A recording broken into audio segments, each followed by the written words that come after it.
बिस्मिल्लाहिर्रहमानिर्रहीम। नबी पाक सल्लल्लाहु अलैहि वआलिहि वसल्लम पर और आपके आले पाक पर लाखों करोड़ों दरूद व सलाम। नाजरीन, भारत के अंदर सिखों की बड़ी तादाद में उन्होंने एक तहरीक शुरू की है जिसका नाम है खालिस्तान। और जो भारत है वो मैदान जंग बन चुका है और पंजाब की जो पुलिस है वो इस तहरीक को रोकने में मुकम्मल तौर पर नाकाम हो चुकी है। और ये जो तहरीक है वो अमृतपाल सिंह की सरबराही में शुरू हुई है। अमृतपाल सिंह जो है वो भारत में शुरू हुए और उनकी जो नेशनैलिटी है वो भारत की है, लेकिन वो दुबई में अपने वालिद के साथ ट्रांसपोर्ट का कारोबार करते हैं। और हाल ही में वो भारत में आए और उन्होंने आते ही जो सिख हैं उनको कहा कि हम ग़ुलाम नहीं हैं, हम आज़ाद पैदा हुए हैं और हम यहाँ पर भारत में जो ज़िंदगी बसर कर रहे हैं वो ग़ुलामों की तरह बसर कर रहे हैं। लिहाजा हमें इस ग़ुलामी की ज़िंदगी से निजात हासिल करनी चाहिए, हमें अपने हकूक़ के लिए बाहर निकलना चाहिए।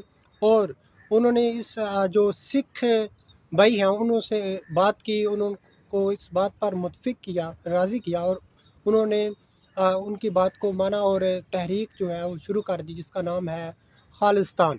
नाज़रीन, अमृतपाल सिंह जो हैं वो इससे पहले एक सियासी तंजीम है वारिस पंजाब थे, उनके सरबराह थे और आजकल वो खालिस्तान के सरबराह हैं। और जो नरेंद्र मोदी हैं उन्होंने बयान दिया है कि इस तहरीक को आप चलने दें, फ्यूल दें, मुकम्मल तौर पर चलने दें, कोई ऐसा मसला नहीं है क्योंकि इलेक्शन नज़दीक हैं और जब इलेक्शन हो जाएंगे तो इलेक्शन के फौरी बाद मैं इस तहरीक का ऐसे ख़ात्मा करूँगा जिस तरह के ये आज़ाद जो कश्मीर की तहरीक थी उसको ख़त्म किया है, मैं इस तरह इसका ख़ात्मा करूँगा, आप इसको चलने दें।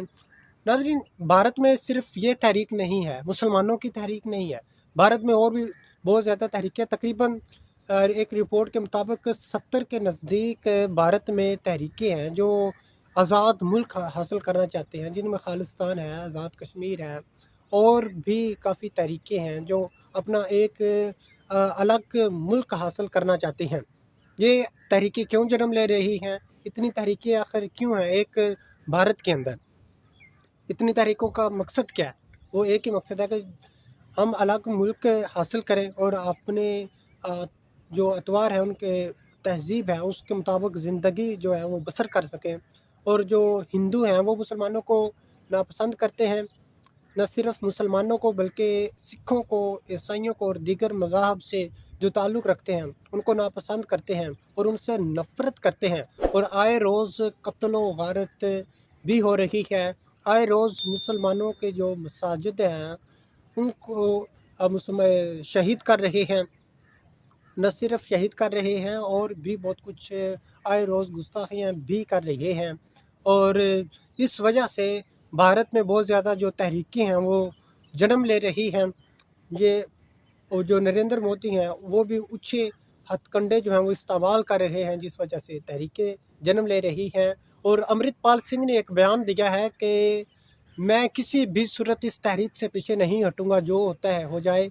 और जो पंजाब पुलिस है वो भी दूर है और वो भी अपना जो कानूनी हक़ है वो इस्तेमाल नहीं कर रहे। अमृतपाल सिंह ने कहा कि मैं इंडिया की नेशनैलिटी जो है वो इस्तेमाल कर रहा हूँ, वो इसलिए कि ट्रैवलिंग करनी होती है, लेकिन मैं इंडिया का जो नेशनल होल्डिंग नहीं हूँ, उन्होंने ये बयान दिया है।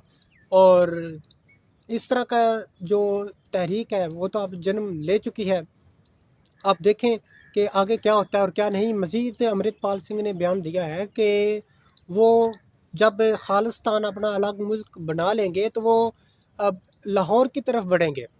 क्यों लाहौर की तरफ बढ़ेंगे? वो इसलिए कि लाहौर भी पंजाब का हिस्सा है और मुकम्मल तौर पर जो पंजाब है इसको हम खालिस्तान का नाम देंगे, एक मुल्क नया बनाएंगे। अब देखना ये है कि अमृतपाल सिंह जो हैं वो खालिस्तान एक अलग मुल्क बना पाते हैं या नहीं बना पाते। अगर बना पाते हैं तो वो जो लाहौर है उसमें दाखिल होते हैं या नहीं होते। और दूसरे नंबर पर एक बात मैं यहाँ पर वाज़ेह कर दूँ कि अगर जो खालिस्तान मुल्क बन जाता है तो इसकी जो छींटे हैं वो पाकिस्तान पर पड़ेंगी, क्योंकि पाकिस्तान हमसाया मुल्क है اور پنجاب میں یہ لاہور میں بھی آتا ہے، دیگر جو کنٹریز ہیں وہ آتے ہیں، سوری سٹیز آتے ہیں۔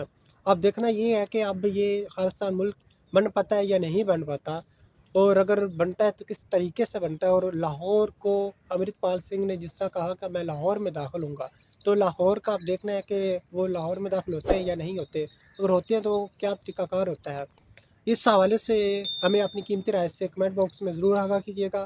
اس کے ساتھ دیجیے اجازت، ملتے ہیں اگلے ایک نئی ویڈیو میں، تب تک اپنا اور اپنے ساتھ جڑے پیاروں کا خیال رکھیے گا۔ اللہ حافظ۔